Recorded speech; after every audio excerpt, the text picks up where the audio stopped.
What's up, everybody? So here's the deal. Will the new update actually make unknown Pokemon easier to catch?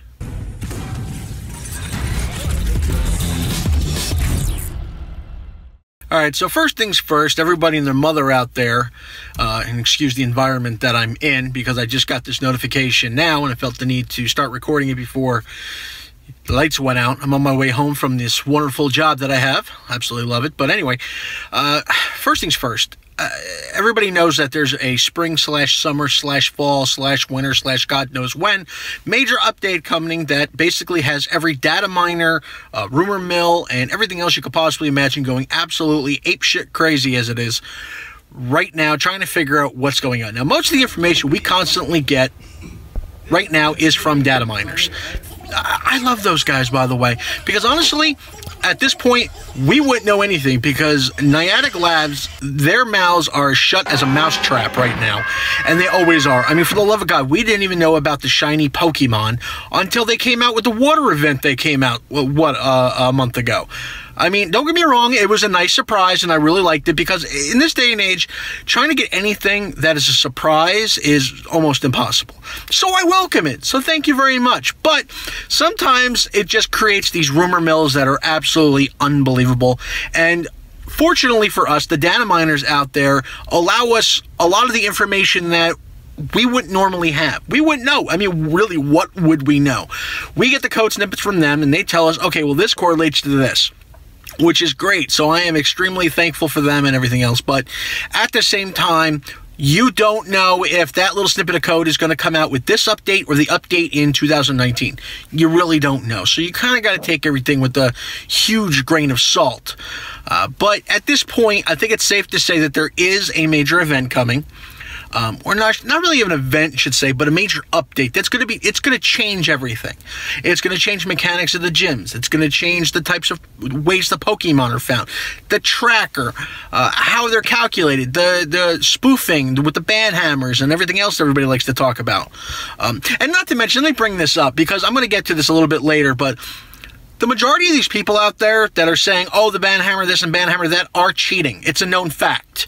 Okay, you didn't get the level 40, on your own. It didn't happen. Don't tell me it did. You cheated.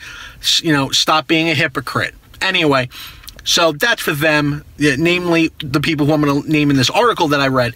So the notification that I got had to do with this news company out there. I don't want to call them a news company. I don't know what to call them. /Gear. Now, they came out with an article basically stating the new update will make it easier to find and catch unknown Pokemon. So I was intrigued. Of course I would be. Who wouldn't be?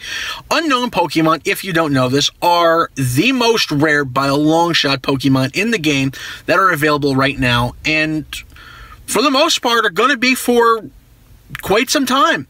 There's 26 variants of them, and when Generation 3 comes out, there'll be 2 more with the exclamation mark and the period, or question mark and the exclamation mark, or whatever the heck it is. But as of right now, they are by far, because there's that many variants of them. Now, if you go into your Pokédex, you click on the unknown. If you've actually caught one, you can see what letters you've actually caught.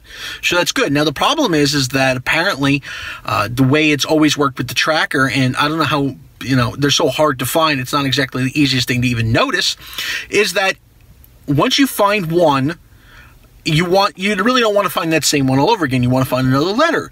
Now, the way the tracker's always worked is where it's always the G letter that constantly pops up. So you have no idea the one that you're trying to find that's right, it might be right next to you, is a letter that you've already caught or not. Now, apparently the way the tracker is going to work, or does work, depending on who you ask, is that once you come up onto another unknown that you have not caught, it will be blacked out on the tracker. So the tracker is deciphering whether or not you've actually caught them or not. Now, okay, that's very, very helpful. However, again, they're still ridiculously difficult to find, and people want to go on and on and on saying there's no nest for them. There's no particular place to find them. There's no place that they're more likely to spawn than not. I will say this once, twice, I've said it 1,000 times. The easiest place to try to find an unknown is any type of educational institute. Universities, libraries, schools, anything like that, municipal buildings even, that's where I have been able to find them.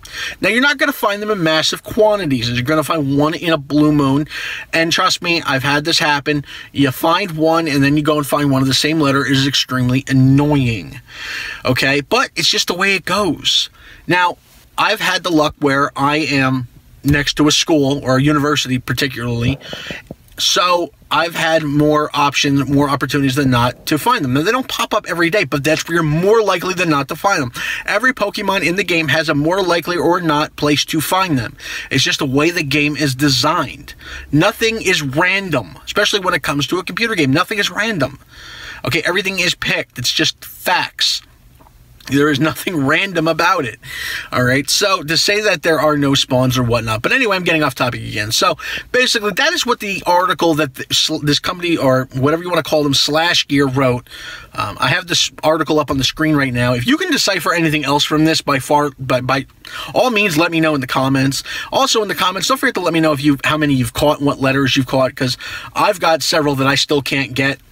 I think I'm like halfway through or something like that, but I haven't found one in quite some time now, so I mean, it's kind of getting to that point where it's like, okay, well, maybe some of these letters are more rare than others, because that's what it seems to me. It seems like some are just way more rare than others. Like the G and the O are, of course, the most prominent, but have the most likely to spawn, while others seem to have their own rarity rate, which is fine and all.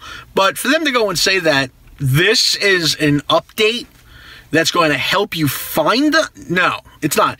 It's going to help you decipher whether or not you already have that Pokemon or that unknown Pokemon letter or that variant. That's what it's going to help you do.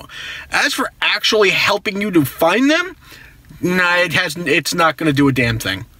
Nothing at all. Unless they increase the spawn rate, which I don't think they're going to, because they like having this type of a spawn or this type of something else. But also, with that being said, there's also more news coming out having to do with this legendary event, or whatever you want to call it, that's coming out as well. Personally, I still think that you're going to see only one legendary come from this. I don't think it's going to be Smeagol. Although it's possibly could be, because they're not 100% sure on exactly how to make that Pokemon work. So we'll see what happens with that. Also, the mechanics of the gyms are going to be completely changed. I've said it before in other videos. While the way the gyms were never meant to be permanent. It was a placeholder. Again, rushed is what it is, like most games. Certain things are rushed, they add them in later. Wonderful thing about having to have downloadable content and downloadable updates. And plus, they force you to update. So, you know, you don't have a choice but to update to the new stuff. So you can't keep it the way it was, mainly because of the way the type of game is, with it being a AR type of game. You know, augmented reality, I should say. Now, and also there's the clothes coming out. Also, there's the clothes coming out and everything else. And so we're trying to, you know, put all the pieces together right now before it actually happens, because all this code's coming out. I mean, there could be new shinies coming out, new legendaries actually being released. Hell, we could get Generation 3. I still think Generation 3... When did Generation 2 come out? Like, what? February? Something like that? Can't even think about it right now. So, 6 months after that, personally, I think it's going to be every 6 to 8 months. So let's say 6 months after this, we got March, April, May, June, July, August. So I could see Generation 3 being released in August. Say, you know what, I'm going to go on a limb, and I'm going to say August 15th, you will see Generation 3. Why not? Screw it. It's like playing the lottery these days with everything else. So with that being said, I want to go on record as saying again August 3. Also, I want to go on record as thanking anybody out there who has contributed with us with our Patreon. It's greatly appreciated. We're working towards our goal to have ad-free content. It's one of our big things for this year, is trying to work that up to be able to do that. So at this point, we are very thankful and we appreciate everything. Don't forget to like and subscribe to us. We're having more and more content coming for you. And that's pretty much it for me. So catch you next time.